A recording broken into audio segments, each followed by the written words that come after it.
لله حمدا كثيرا طيبا مباركا فيه. الحمد لله الذي كتب الآثار ونسخ الآجال.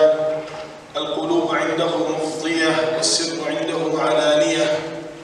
الحلال ما أحلل والحرام ما حرم والدين ما شرع والأمر ما قضاه والله رؤوف رحيم. وأشهد أن لا إله إلا الله وحده لا شريك له. وأشهد أن سيدنا ومولانا محمدا عبده ورسوله صلوات الله عليه وعلى آله وصحبه وبارك وسلم تسليما كثيرا كثيرا. أما بعد، يقول الله عز وجل بعد أن أقول أعوذ بالله من الشيطان الرجيم بسم الله الرحمن الرحيم: والذين جاهدوا فينا لنهدينهم سبلنا وإن الله لمع المحسنين. وقال جل وعلا: إنا أنزلناه في ليلة القدر وما أدراك ما ليلة القدر ليلة القدر خير من 1000 شهر. وعن عائشة رضي الله عنها قالت: كان النبي صلى الله عليه وسلم يجتهد في العشر الآخر ما يجتهد في غيره، أو كما قال صلى الله عليه وسلم. I begin in the name of Allah, most merciful. I send my humble salutations upon Prophet Muhammad, his companions, his family members, and those who follow the footsteps until the day of the resurrection. And I greet you with the greeting of Islam. Assalamu alaikum wa rahmatullahi wa barakatuh. First of all, in our heart, in our mind, every single limb of our body should be thankful to Allah the Almighty for giving us the ability and opportunity to spend this blessed day of Jum'ah in the last 10 days of the month of Ramadan in His house. Allah subhanahu wa ta'ala has given us this ability, so we should be thankful to Allah Azza wa Jalla.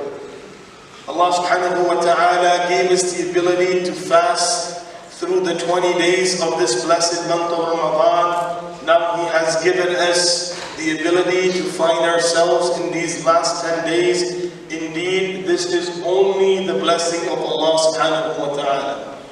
There were many individuals who were not able to get to this stage. They were not able to get this far.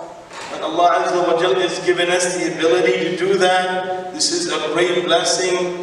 And a great thank should come out from our heart that Allah gave us the opportunity to be here. Allah Azza wa Jal gave us the opportunity to spend our time in the house of Allah subhanahu wa ta'ala.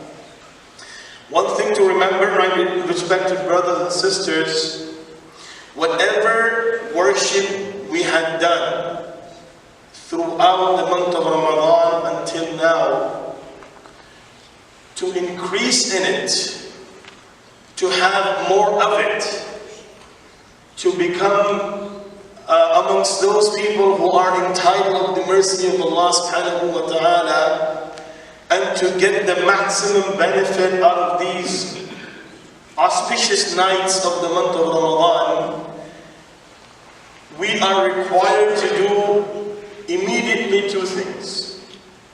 First of all, thank Allah Azza wa Jal for the ability He had provided us from the beginning of the month of Ramadan until now to fast, to stand up in prayer, to do the recitation of Quran, to supplicate to Allah subhanahu wa ta'ala for whatever ibadah, whatever type of good deeds we have done until now. There should be a great thank in our heart, a gratitude to Allah Azza wa Jalla that Allah gave us the ability to do that. And for that we should say Alhamdulillah at the bottom of our hearts. Moving forward, of course, our standards of worship are not as Allah Azza wa Jalla expected us, or Allah Azza wa Jalla expected from us.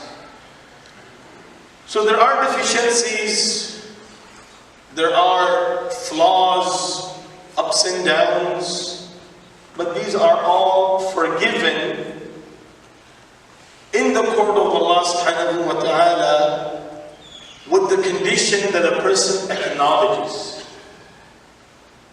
that you know that you were not able to do it up to the highest standards, and you show this feebleness in front of Allah Azza wa Jalla, that, oh Allah, I was not able to do it up to the standards you had required me, but I tried for myself.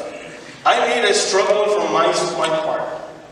Allah Azza wa Jalla loves this in every individual. And just because your humbleness to Allah subhanahu wa ta'ala, Allah Azza wa Jalla will accept. Allah Azza wa Jalla will give us the ability to continue more and more of it. And Allah subhanahu wa ta'ala will protect us in all places, inshaAllah. As we are in these last 10 days of the month of Ramadan, one of the hadith of the Prophet sallallahu alayhi wa sallam is that the Prophet alayhi salatu wasalam used to struggle in worshipping Allah subhanahu wa ta'ala, in dedicating his time to his worship, to obey, to do his salah, to do extra ibadah throughout the month of Ramadan. But when the last 10 days would have come, he would even struggle more, and he would even try to do more effort, which was not done in the previous days of this month of Ramadan. As a human being, every single person goes through different stages of life. And every single individual goes through struggles of life. There is no such thing that you get a very easy-going nose. Everyone has different challenges. Every person has different. Some people have health issues. Some people have financial issues. Some people have family issues. Some people have work issues. So issues are part of your life. This is something you cannot separate. They're inseparable from your life. There has to be there, because this is the world Allah Azza wa Jalla has made in a way that everyone that comes into this world, they go through a struggle. From a child to an adult to an old age individual, every person has different challenges of their lives. Right? So from a child, there are different challenges. A kid has a different challenge. A teenager has a different challenge. Maybe his challenge is, how can I spin the fidget the fastest? That's probably his challenge. Right? Or moving forward, some other, as the ages grow, challenges grow. They just grow and grow and grow. So these challenges, they're part of life. Allah Azza wa Jalla mentions many places in the Quran that human beings go from one stage to another stage. But at the end of the day, there are certain challenges that a person is rewarded for. There are certain struggles which are highly appreciated in the court of Allah subhanahu wa ta'ala. Allah says, وَأَن لَيْسَ لِلْإِنسَانِ إِلَّا مَا سَعَى وَأَنَّ سَعْيَهُ سَوْفَ يُرَى ثُمَّ يُجْزَاهُ الْجَزَاءَ الْأَوْفَى. That every human being goes through a challenge. And then their challenges are looked into, their struggles are looked into. And according to their struggles and their intentions of those struggles, they are rewarded in the court of Allah subhanahu wa ta'ala. The struggle that Rasul sallallahu alayhi wa sallam used to do in these last 10 days of the month of Ramadan, it was a struggle to get closer to Allah. It was a struggle to have to become the beloved of Allah subhanahu wa ta'ala. It's to increase the love of Allah Azza wa Jalla. It's to become amongst those people whom Allah is happy towards the end of the month of Ramadan. It's to be forgiven in the court of Allah subhanahu wa ta'ala. It's to receive the deliverance from the fire of hell. And indeed, the Prophet sallallahu alayhi wa sallam was amongst those individuals whose Allah Azza wa Jalla declared in the Quran, لِيَغْفِرَ لَكَ اللَّهُ مَا تَقَدَّمَ مِنْ ذَنْبِكَ وَمَا تَأَخَّرَ. Allah has forgiven your past and future sins, if there had to be any. If there had to be any, Allah has forgiven. Whenever Allah subhanahu wa ta'ala addressed the Prophet sallallahu alaihi wasallam about his shortcomings, or I would say not shortcomings, but something that he did not do according to what Allah Azza wa Jal had required or Allah subhanahu wa ta'ala had expected for him. Before even mentioning the portion of it, Allah Azza wa Jal already reveals the ayah that you are forgiven. Like during the time of the Battle of Tabuk, there were certain people who came to ask the Prophet sallallahu alaihi wasallam, we are not able to participate because of whatever reasons. And the Prophet ﷺ himself knew that these reasons and excuses are not valid. But the Prophet ﷺ still gave them, he accepted their excuse and gave them a leeway. They don't have to participate. Allah Azza wa Jalla immediately revealed the verse, عَفَى اللَّهُ عَنْكَ لِمَا أَذِنْتَ لَهُمْ.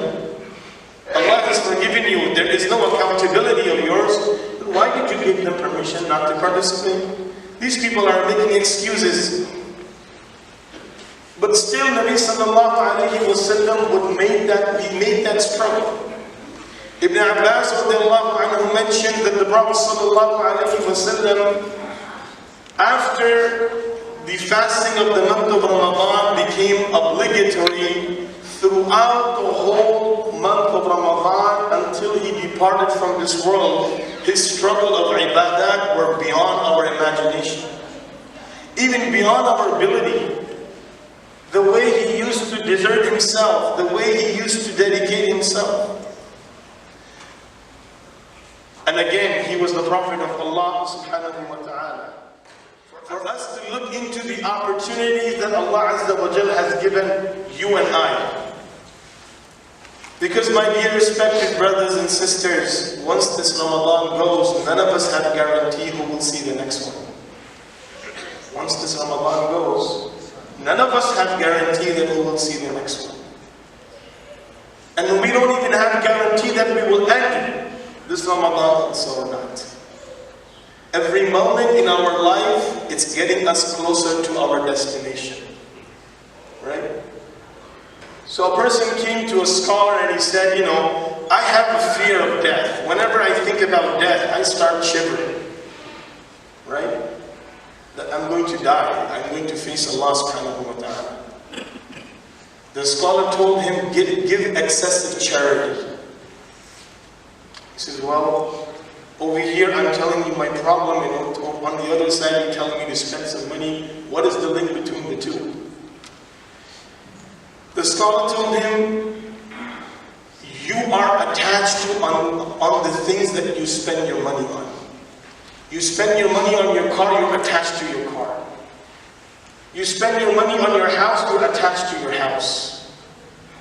You spend your money on different things, you're attached to it. So if something happens to it, it brings a very disturbing situation in your life.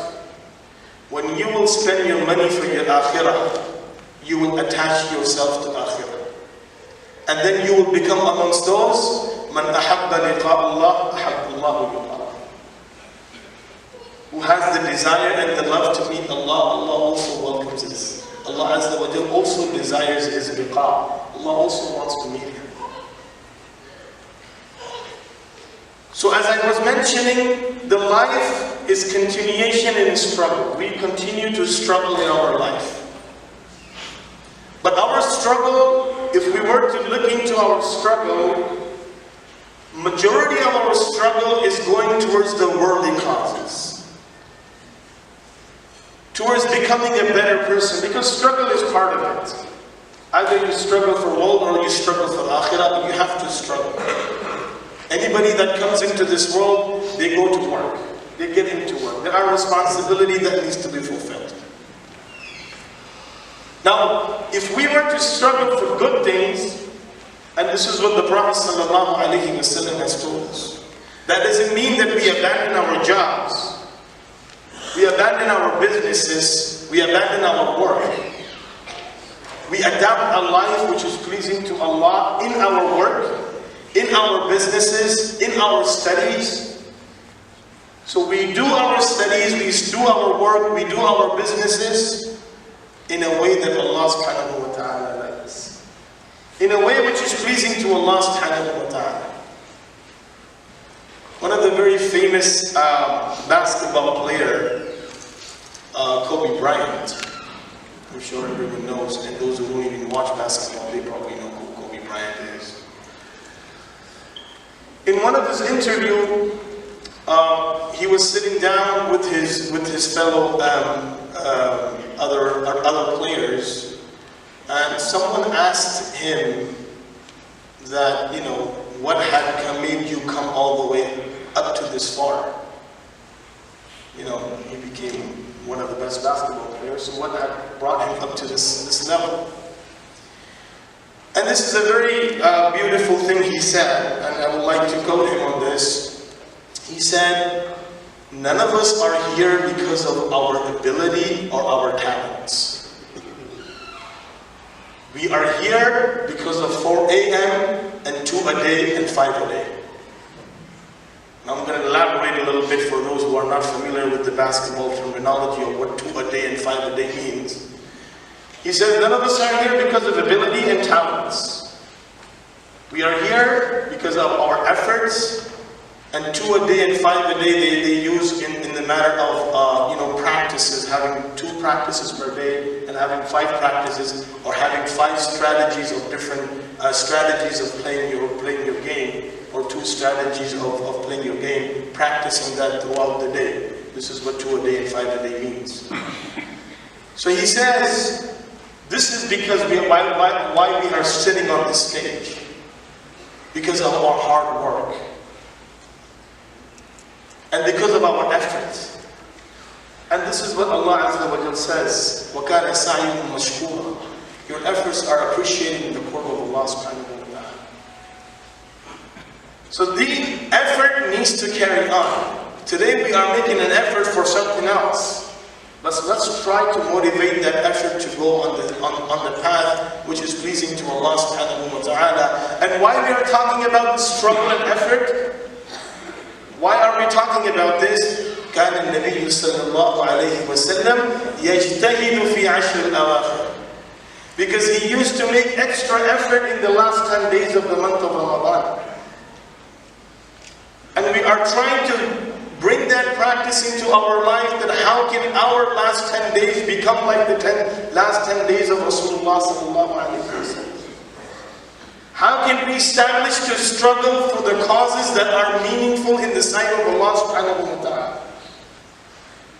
You know, for a person that is struggling for worldly causes, for his business, for his work, to progress, to become successful, even if he does not eat anything the whole day, he doesn't take rest, but at the end of the day he feels good. Why? Because he achieved a lot. At the end of the day, he says, yeah, you know, I just skipped 2 meals, what's the big deal, you know, at least I made this much money. Because he has a progress in front. He has a progress in front.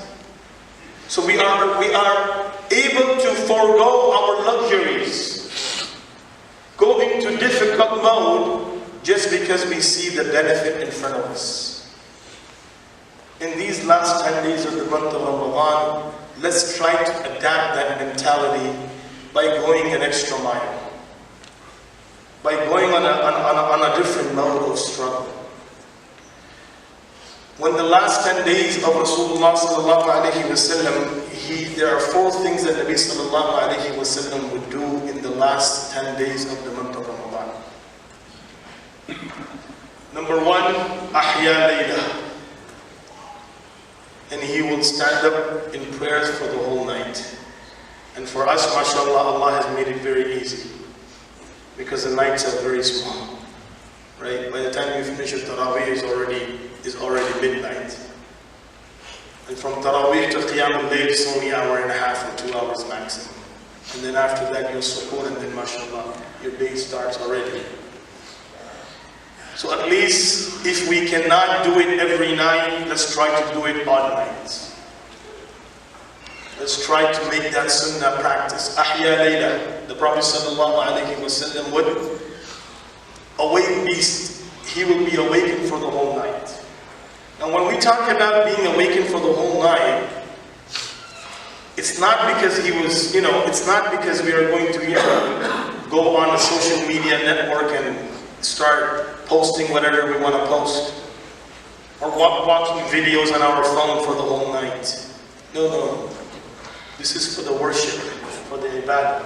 Because when we talk about staying, people will be sitting around chatting, having a nice time, just talking about whatever, right?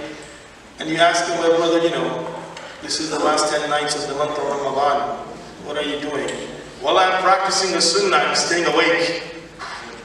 I'm practicing the sunnah by staying awake. The purpose of staying awake is to do ibadah, right? The purpose of staying awake is to make your awakening meaningful. It's not just to stay awake for being staying awake, no. There has to be a purpose behind it. Everything that we do in our life has to have a purpose behind it. So that's the first action. And number 2 is, the Prophet ﷺ in the last 10 days he used to do is, وَأَيْقَظَ أَهْلَهُ. He would not just take the blessings of the last 10 days for himself, but he would involve his family and he would wake them up. Let's get to prayers. Let's do Qiyam al-Layl. Let's do some dua. So creating that collectivity. And now, alhamdulillah, this is a very great blessing. So all of us, the whole family can come together to the masjid. The whole family can come together to the masjid. Do ibadah of Allah subhanahu wa ta'ala. Be part of this greatness. The third action Rasul sallallahu alayhi wa sallam would do in the last 10 days is al-i'tikaf. And we consider i'tikaf, yes, we do it, it's good, otherwise, no big deal about it. Let me tell you one thing. Ibn Mas'ud radiallahu anhu says, Nabi sallallahu alayhi wa sallam did not leave a single Ramadan through his life of Medina without i'tikaf. Every year he did i'tikaf. In the last 10 days, every year. And in the last year before he departed, he did i'tikaf for 20 days instead of 10 days. Now of course we have many things surrounding us, many struggles around our life. And it's difficult for us to, because of our work situation, we're not able to do it throughout the whole 10 days. But i'tikaf can only be done for one day also. You can do one day i'tikaf, you can do one night i'tikaf. Right? You can do i'tikaf for, just a day or just a night to receive the reward, at least practicing the sunnah in our life. What's the purpose of i'tikaf? When you fast, you build the love of Allah subhanahu wa ta'ala. Throughout the 20 days you fasted, you build the love of Allah azza wa jalla. And in the last 10 days, you say, oh Allah, I love you so much that I'm going to spend it in your house. أمر على الديار ديار ليلى وأقبل ذا الجدار وذا الجدار وما حب الديار شغفنا قلبي ولكن حب من سكن الديار. Imam al-Qais, he had the love of Layla. So what he used to do is, he used to visit the house of Layla, even though Layla was not there. And he would look and ask him, are you gone, man? What are you doing? He says, I don't love the walls. I love the one who lived in these walls. So for 10 days, 20 days of fasting, you develop that love of Allah. And now you come into the house of Allah because you love Allah subhanahu wa ta'ala. Because you have the love of Allah in your heart. And you are here and you're telling Allah that, oh Allah, I love you, that's why I left everything behind just to come and dedicate my life to you. Just to come and dedicate my time to you. And number 4, so number 1 was Ahya al-Layl. Number 2, Ayqadha Ahla. Number 3 is i'tikaf. And in i'tikaf, Nabi sallallahu alayhi wa sallam said, the person who does i'tikaf for one day or one night, Allah Azza wa Jal built 3 trenches between him and the hellfire. And each trench, the distance of it is the distance between the earth and the sky. 3 trenches Allah builds between him and the hellfire. The person who does i'tikaf, he gets the reward of all the good deeds that are happening outside. All the good deeds that are happening outside, Allah is giving him the reward while in the masjid. Even though if he was not doing i'tikaf, he would not even do that. Just because he is doing i'tikaf, Allah says whatever good deeds that are happening outside, Allah gives him the reward of it by sitting in the masjid. It's a great ibadah. May Allah grant us the ability to do so. Ameen. And number 4 is Taharru Laylatul Qadr. Is to look for the night of power. The night of Qadr. So the night which is important. The night Allah Azza wa Jal says which is better than 1,000 months. And when Nabi Sallallahu Alaihi Wasallam spoke about 4 great individuals in Bani Israel who worshipped Allah for more than 80 years, Sahaba had this desire and they said, "O Prophet of Allah, Allah did not give us that much life. How can we also achieve the reward of spending or achieve the reward of doing ibadah for these many years?" Immediately Allah Azza wa Jal revealed Surah Al-Qadr. Like just doing worship for one night, Allah gives you the worship, the ibadah of 83 years of your life. I mean, even if you lived for that long, you won't be able to worship for that long. Even if you lived for that long, you can't worship for 83 years. But in one night, Allah is giving a lot. This is the blessing of Rasulullah sallallahu alaihi wasallam, that Allah has granted this gift to the ummah. And my brothers and sisters, Laylatul Qadr is not confined to 27 night.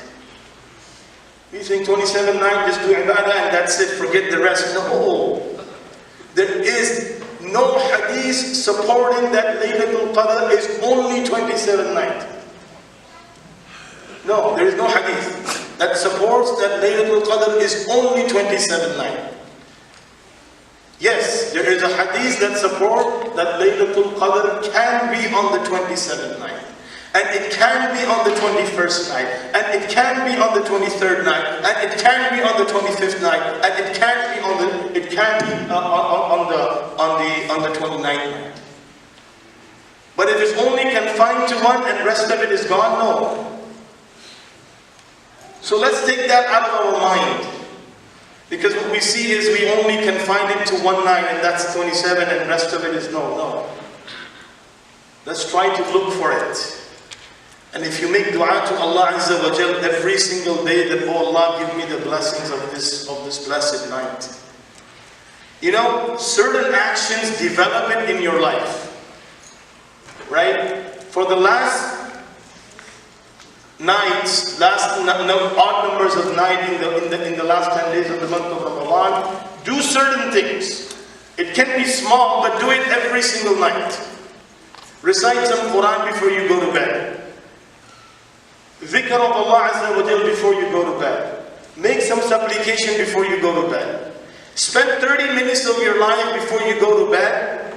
30 minutes of your time in this ibadah and doing little of it. And if one of the night happens to be Laylatul Qadr, Allah will give you the reward of doing all of those ibadah for 83 plus years.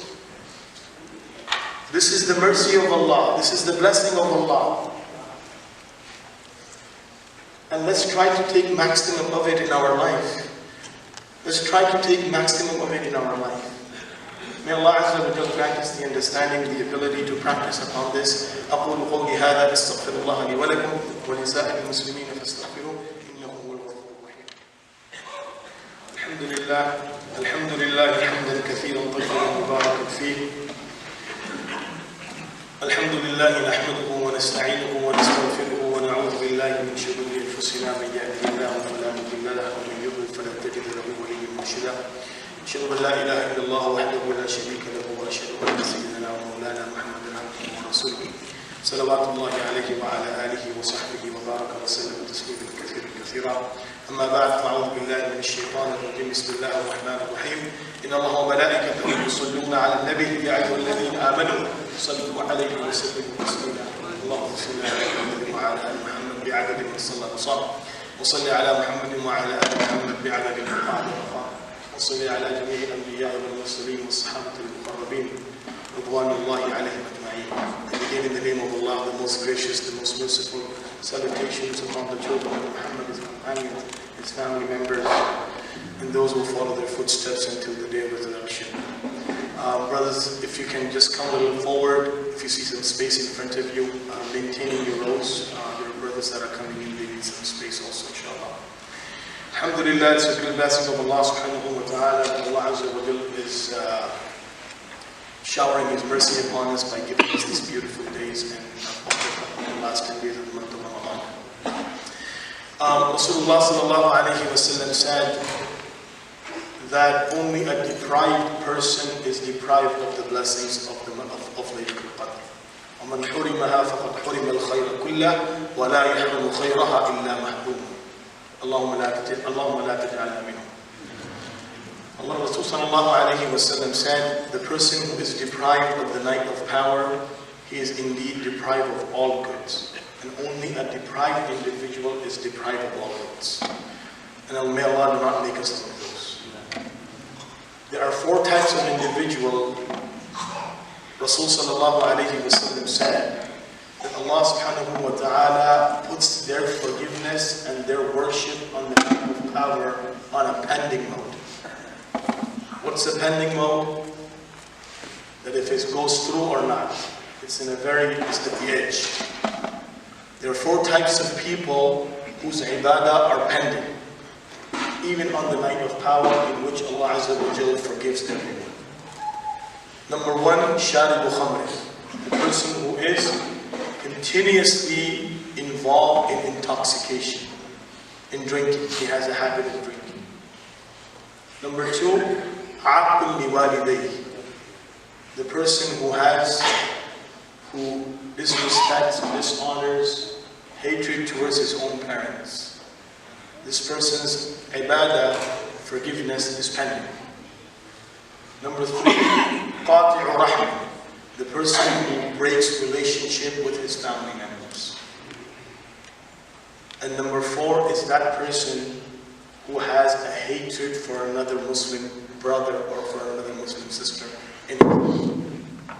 who hates a person, who doesn't like him, or doesn't like her. These are 4 types of people whose ibadat and their forgiveness is pending until they don't repent from this sin. If they repent from the sin, Allah accepts all of it. And if they fail to repent from that sin, then may Allah forgive us, may Allah Azza wa Jal save us. What happens to their ibadah and what type of person that becomes in the sight of Allah subhanahu wa ta'ala.